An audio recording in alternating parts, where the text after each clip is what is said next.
Uma nova leva de filmes de terror surgiu recentemente. Um novo subgênero de filmes que tem a intenção de serem mais leves, mas que de forma alguma abandonam as raízes do gênero. Filmes esses que podem até mesmo estarem revivendo um outro subgênero. Esses são os famigerados terri. Olá, eu sou o Zeca e seja muito bem-vindo ao Zeca Análises. Terri, obviamente, é uma junção de duas palavras, terror e rir. Resumindo, esse é um subgênero que mistura terror e comédia. Mas não, eles não são o que você está pensando. Eles não são como um Todo Mundo em Pânico ou um Inatividade Paranormal, que usam terror como forma de sátira em 100% do tempo. Os terri, diferente desses filmes, utilizam os dois gêneros para criar algo satisfatório para ambos os públicos. Ao mesmo tempo que eles sim, tiram sarros dos clichês do gênero do terror, eles também entregam violência e situações muito sérias, que fica no meio termo perfeito entre o leve e o agradável, e o brutal e o aterrorizante. Como eu disse lá na introdução, esse não é só um subgênero em ascensão, ele também é um subgênero que está ajudando a revitalizar outro subgênero que se encontrava em decadência, que era o slasher. Esse subgênero, que era bem recorrente nos anos 70, 80 e 90, foi cada vez mais perdendo relevância. Nos anos 2000, uma tentativa de revival aconteceu. Muitas sagas famosas ganharam remakes, como forma de reviver esses personagens tão icônicos do terror. Algumas franquias conseguiram, mas nem de perto esse revival conseguiu criar uma nova leva notável de produções desse subgênero, e muito menos conseguiu criar uma nova leva de fãs. Apareciam um ou outro filme interessante, mas sem muito impacto. Então foi lá pela metade dos anos 2010 que surgiram os primeiros terri. Os primeiros terri slashers, vale ressaltar. Eu não estou dizendo que os filmes que serão citados aqui criaram esse subgênero. Muito pelo contrário, eles apenas pegaram uma ideia que já era bem recorrente e só fizeram de uma forma bem mais comercial e dinâmica e divertida. Pensando agora, até mesmo Evil Dead 2 pode ser considerado um terri.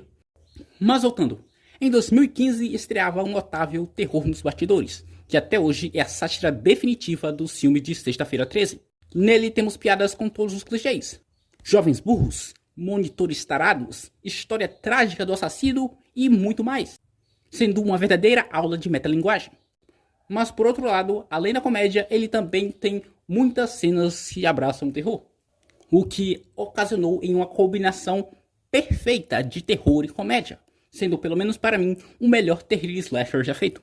Pois ele tem tudo o que faz um slasher delicioso. Acampamento, floresta e um assassino memorável que protagoniza cenas de mortes brutais.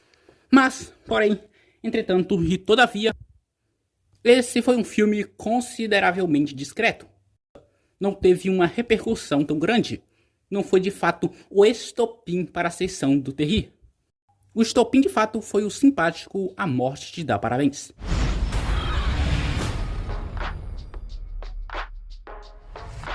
O filme sobre uma garota babaca que revive o mesmo dia em que ela é morta por um assassino mascarado e que ao longo do caminho aprende a ser uma pessoa melhor, foi um sucesso considerável, pois ele mostrou uma dinâmica bem interessante que até então não tinha sido visto em um filme slasher, pelo menos por mim. E essa fórmula de A Morte Dá Parabéns foi sendo reciclada em quase todos os filmes do terri. Eles pegaram essa ideia de utilizarem uma premissa fantasiosa e aplicaram em todos os filmes seguintes. E o melhor é que, pelo menos até agora, eles nunca foram usados de forma gratuita. Eles utilizam essas premissas fantasiosas para aplicarem um humor bem efetivo na trama do filme. Em A Morte Te Dá Parabéns temos um loop temporal, então existem várias rotas para gerarem humor, como o fato dela saber tudo o que acontece naquele dia do campus e o próprio tédio que a faz criar situações hilárias. Em Terror nos Bastidores temos pessoas entrando em um filme, literalmente. Então toda a comédia está ligada aos estereótipos dos personagens daquele filme e do subgênero slasher como um todo. Em Freak temos troca de corpos, então toda a comédia está voltada nas situações atípicas que os personagens precisam enfrentar estando em corpos diferentes, em gêneros diferentes. No mais recente Total Killer ou 16 Facadas, temos Viagem no Tempo, então a comédia vem por meio dos acontecimentos que os personagens do passado ainda não sabem que irão acontecer. E todos esses são conceitos que já vimos com muita frequência em filmes de comédia, como a troca de corpos em Se Eu Fosse Você, o mesmo dia sendo revivido várias vezes, como em Feitiço no Tempo, e entre outros.